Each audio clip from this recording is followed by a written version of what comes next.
Shiva digital YouTube ఛానల్కి స్వాగతం. మా ఛానల్లో వచ్చే వీడియోస్ని ప్రతి ఒక్కరూ చూసి మమ్మల్ని సపోర్ట్ చేయండి. ఇలాంటి వీడియోస్ కోసం సబ్స్క్రైబ్ చేయండి, లైక్ చేయండి, షేర్ చేయండి. కనెక్ట్ వార్తా విశ్లేషణకు స్వాగతం. జూలై 25, 2026 నాటి టాప్ అప్డేట్స్ని కనెక్ట్ చేస్తూ అసలు చుట్టుపక్కల ఏం జరుగుతోందో ఒక క్లియర్ పిక్చర్ తీసుకురావటమే మన ఈనాటి లక్ష్యం. సంక్షోభాల నుంచి అద్భుతమైన క్రీడా విజయాల వరకు ఎన్నో కీలక పరిణామాలను ఎలాంటి పక్షపాతం లేకుండా చాలా డీటెయిల్డ్గా డీకోడ్ చేద్దాం. సో లేట్ చేయకుండా డైరెక్ట్గా మ్యాటర్లోకి వెళ్ళిపోదాం. సరే, నేరుగా అజెండాలోకి వెళ్దాం. ఈరోజు ప్రధానంగా 4 అంశాలను కవర్ చేస్తున్నాం. అవేంటంటే 1. సంక్షోభాలు మరియు రాజకీయాలు, 2. AI మరియు టెక్నాలజీ వృద్ధి, 3. భారీ వ్యాపారాలు, ప్రపంచ మార్కెట్లు, ఇక ఫైనల్గా 4. క్రీడా విజయాలు మరియు రాబోయే ఈవెంట్స్. చాలా ఇంట్రెస్టింగ్ అప్డేట్స్ ఉన్నాయి, అన్నీ ఫటాఫట్ చూసేద్దాం. ముందుగా సెక్షన్ 1, సంక్షోభాలు, నిరసనలు మరియు రాజకీయాలు. ప్రస్తుతం దేశీయంగా నెలకొన్న ఉద్రిక్తతలను ఒకసారి అర్థం చేసుకునే ప్రయత్నం చేద్దాం. నీట్ పరీక్షా పత్రాల లీకేజీ వ్యవహారం దేశవ్యాప్తంగా ఎంత సంచలనం సృష్టించిందో మనందరికీ తెలుసు. దీనిపై కేంద్ర ప్రభుత్వం ఒక పక్కా 3 అంచెల ప్రణాళికను సిద్ధం చేసింది. ఫస్ట్ స్టెప్, రాబోయే 3 నెలల్లోనే అత్యంత కఠినమైన చర్యలు తీసుకోవడం. సెకండ్, అసలు ఈ పరీక్షలను నిర్వహించే ఎన్టీఏ సంస్థను పూర్తిగా ప్రక్షాళన చేయడం, అంటే సిస్టమ్ను మొదటి నుంచి క్లీన్ చేయడం అన్నమాట. ఇక థర్డ్ అండ్ మోస్ట్ ఇంపార్టెంట్, ఈ లీకేజీకి పాల్పడిన వారికి ఏకంగా 10 ఏళ్ల జైలు శిక్ష, అలాగే 10 కోట్ల రూపాయల భారీ జరిమానా విధించేలా కొత్త నిబంధనలు తీసుకురావడం. ప్రభుత్వ ప్లాన్ అలా ఉంటే గ్రౌండ్ లెవెల్లో సిచ్యువేషన్ ఇంకోలా ఉంది. ఢిల్లీ, బీహార్ రాష్ట్రాల్లో ఈ ఇంపాక్ట్ చాలా స్పష్టంగా కనిపిస్తోంది. విద్యాశాఖ మంత్రి రాజీనామా చేయాలంటూ ఒకవైపు భారీ నిరసనలు, బందులు హోరెత్తుతున్నాయి. రాజీనామా వార్తలపై ఇంకా ఎలాంటి క్లారిటీ లేనప్పటికీ ఈ ఉద్రిక్తతల వల్ల సెంట్రల్ ఢిల్లీలోని స్కూల్స్ అన్నీ హైబ్రిడ్ మోడ్లోకి వెళ్ళిపోయాయి. భద్రతా కారణాల వల్ల 3వ రోజు కూడా ఢిల్లీ మెట్రోకి చెందిన 17 స్టేషన్లు మూసివేయాల్సి వచ్చింది. అంటే గ్రౌండ్ మీద పరిస్థితి ఎంత సీరియస్గా ఉందో అర్థం చేసుకోవచ్చు. దేశీయ విద్యారంగంలో ఇంత టెన్షన్ నడుస్తుంటే ఇక్కడ ఒక ఇంట్రెస్టింగ్ నంబర్ గురించి మాట్లాడుకోవాలి. అదే 4.6%. యూకే అండర్ గ్రాడ్యుయేట్ అప్లికేషన్లలో నమోదైన పెరుగుదల ఇది. ఇందులో గమనించాల్సిన అసలైన పాయింట్ ఏంటంటే ఈ దరఖాస్తుల్లో మన భారతదేశం ఇప్పుడు 2nd లార్జెస్ట్ సోర్స్గా అవతరించింది. గ్లోబల్ ఎడ్యుకేషన్ ప్లాట్ఫామ్స్పై మన వాళ్ళ ఫోకస్ ఏ రేంజ్లో ఉందో చెప్పడానికి ఈ ఒక్క డేటా పాయింట్ చాలు. ఒకవైపు ఎడ్యుకేషన్ సెక్టార్లో ఇన్ని సీరియస్ హెడ్లైన్స్ నగుస్తుంటే పొలిటికల్ కమ్యూనికేషన్లో ఒక సరికొత్త వ్యూహం తెరపైకొచ్చింది. మంత్రులంతా ఇన్స్టాగ్రామ్లో యువతతో కనెక్ట్ అవ్వాలని, రీల్స్ పోస్ట్ చేయాలని సాక్షాత్తు ప్రధానమంత్రి మోదీ సూచించారు. దేశంలో ఇంత సీరియస్ వాతావరణమున్నా సరే యూత్కి దగ్గరవ్వాలంటే డిజిటల్ ప్లాట్ఫామ్స్ను వాడటం ఎంత క్రూషియలో ఈ స్టేట్మెంట్ మనకు చెప్తోంది. ఇప్పుడు మన ట్రాక్ మారుద్దాం. సెక్షన్ 2, AI మరియు టెక్నాలజీ వృద్ధి. అసలైన భారత ఆర్థిక యంత్రం ఇదే. పొలిటికల్ టెన్షన్స్ పక్కన పెడితే టెక్నాలజీ సెక్టార్ మామూలు స్పీడ్లో లేదు. భారత్ ఇన్నోవేట్స్ 2026 సమిట్ రిజల్ట్ ఇది. AI, సెమీకండక్టర్స్, స్పేస్ మరియు బయోటెక్ ఇలాంటి 13 ఫ్యూచరిస్టిక్ సెక్టార్స్పై ఫోకస్ చేసిన ఈ సమిట్ ఏకంగా $254.5 మిలియన్ ఫండింగ్ కమిట్స్ను రాబట్టింది. ఫ్యూచర్ టెక్లో మన స్టామినా ఏంటో ఈ నెంబర్ గట్టిగా ప్రూవ్ చేస్తోంది.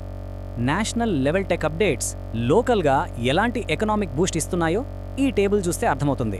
HCL టెక్ 14,000 కోట్లకు పైగా బడ్జెట్తో ఒడిశాలో ఏకంగా ఒక AI డేటా సెంటర్ని పెడుతోంది.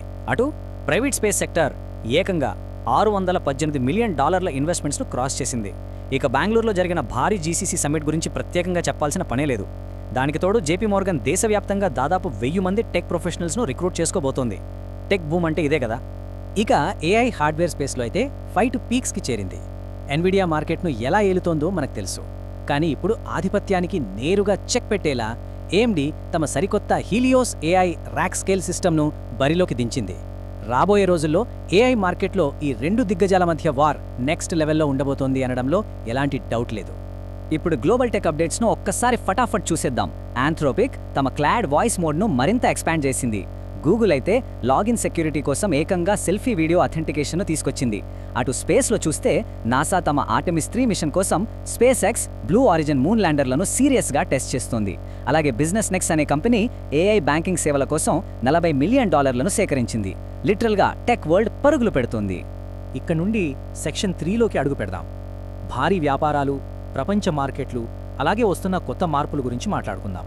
ఒక కార్పొరేట్ సక్సెస్కి ఇంతకంటే సాలిడ్ ఎగ్జాంపుల్ ఏం కావాలి చెప్పండి. 268%. ఎటర్నల్ అంటే మనందరికీ బాగా తెలిసిన జొమాటో కంపెనీ ఫస్ట్ క్వార్టర్లో ఏకంగా 268% నెట్ ప్రాఫిట్ జంప్ కొట్టింది. ముఖ్యంగా ఫుడ్ డెలివరీ మరియు బ్లింకిట్ సర్వీసుల వల్లే ఈ అన్బిలీవబుల్ గ్రోత్ సాధ్యమైంది. బిజినెస్ వరల్డ్లో మరో మేజర్ అప్డేట్ ఇది. ప్రస్తుతం మన ఏవియేషన్ సెక్టార్లో ఇండిగో, ఎయిర్ ఇండియా సంస్థలదే గుత్తాధిపత్యం. అయితే ఈ జియోపోలీకి డైరెక్ట్ ఛాలెంజ్ విసురుతూ అదానీ గ్రూప్ ఒక సరికొత్త ఎయిర్లైన్ను స్టార్ట్ చేసే ఆలోచనలో ఉన్నట్లు తెలుస్తోంది. ఇదే జరిగితే మన విమానయాన రంగంలో అది ఒక పెద్ద గేమ్ చేంజర్ అవుతుందనడంలో సందేహం లేదు. వ్యాపార విజయాలతో పాటుగా కొన్ని తీవ్రమైన అంతర్జాతీయ దేశీయ సమస్యలను కూడా మనం ఖచ్చితంగా అడ్రస్ చేయాలి. ఒకవైపు అమెరికా అధ్యక్షుడు ట్రంప్ దాదాపు 60 వాణిజ్య భాగస్వామ్య దేశాలపై కొత్త టారిఫ్లు అంటే సుంకాలను విధించారు. ఇది గ్లోబల్ ట్రేడ్లో ఫ్రిక్షన్ పెంచబోతోంది. మరోవైపు దేశీయంగా లోకల్ వస్తువులనే వాడాలనే రూల్స్ వల్ల ప్రాజెక్టులు లేట్ అవుతాయని మన సోలార్ సెక్టార్ హెచ్చరిస్తోంది. వీటన్నింటికీ మించి అస్సాంలో వచ్చిన తీవ్రమైన వరదలు, ఇందులో 47 మంది ప్రాణాలు కోల్పోగా 7 లక్షలకు పైగా ప్రజలు తీవ్రంగా నష్టపోయారు. ఇది నిజంగా అత్యంత విషాదకరమైన విషయం. ఇక ఫైనల్ సెక్షన్ 4 క్రీడా విజయాలు మరియు రాబోయే ఈవెంట్స్. ఒక పాజిటివ్ అండ్ ఫార్వర్డ్ లుకింగ్ నోట్తో ముందుకు సాగుదాం. గ్లోబల్ స్టేజ్పై మన అథ్లెట్ల సత్తా ఏంటో ఈ అప్డేట్స్ అద్భుతంగా వివరిస్తున్నాయి. గ్లాస్గోలో జరుగుతున్న 2026 కామన్వెల్త్ క్రీడల్లో పురుషుల హెవీవెయిట్ పారాపవర్ లిఫ్టింగ్లో జండు కుమార్ బ్రాంజ్ మెడల్ కొట్టి దేశానికి గర్వకారణంగా నిలిచారు. అలాగే బాక్సింగ్లో జాదుమణి సింగ్ మందెంగ్బామ్ స్కాట్లాండ్ ప్లేయర్పై 5-0 తేడాతో సూపర్ విక్టరీ సాధించి రౌండ్ ఆఫ్ 32లో దర్జాగా అడుగుపెట్టారు. ఒక ప్రీమియర్ గ్లోబల్ స్పోర్ట్స్ హోస్ట్గా ఎదగాలనే మన టార్గెట్ ఎంత ఫాస్ట్గా అచీవ్ అవుతోందో ఈ టైం లైన్ చూస్తే అర్థమవుతుంది. జస్ట్ గత 2 ఏళ్లలో 36 ఇంటర్నేషనల్ ఈవెంట్స్ని సక్సెస్ఫుల్గా హోస్ట్ చేశాం. ఇక ఈ 2022 హాఫ్లో కామన్వెల్త్ టేబుల్ టెన్నిస్, వరల్డ్ స్నూకర్తో సహా మరో 11 ఈవెంట్స్ జరగబోతున్నాయి. ఇక ఫ్యూచర్ విషయానికొస్తే 2027-2028 నాటికి భువనేశ్వర్ వేదికగా జరగనున్న వరల్డ్ అథ్లెటిక్స్ ఇండోర్ ఛాంపియన్షిప్స్తో పాటు టోటల్గా 19 మెగా ఈవెంట్స్కి ఆతిథ్యం ఇవ్వబోతున్నాం. ఇట్స్ అ మ్యాసివ్ పుష్ అని చెప్పాలి. సో ఇవన్నీ చూశాక ముగించే ముందు ఒక ఆసక్తికరమైన ప్రశ్న. ఒకవైపు ఇంతటి తీవ్రమైన దేశీయ సవాళ్లను, సమస్యలను ఫేస్ చేస్తూనే మరోవైపు టెక్నాలజీ, బిజినెస్ సెక్టార్స్లో ఈ రేంజ్ స్పీడ్తో దూసుకుపోవడం నిజంగా ఒక అద్భుతం. మరి ఈ రెండు విరుద్ధమైన పరిస్థితులు ఫ్యూచర్ ల్యాండ్స్కేప్ను ఫైనల్గా ఎలా మార్చబోతున్నాయి? ఈ చేంజెస్ మన భవిష్యత్తును ఎలా రీడిజైన్ చేయబోతున్నాయి? ఈ ఆలోచనతోనే ఈనాటి వార్తా విశ్లేషణను ముగిద్దాం. ఈ అప్డేట్స్పై ఆలోచిస్తూ ఉండండి. నెక్స్ట్ ఎపిసోడ్లో కలుద్దాం.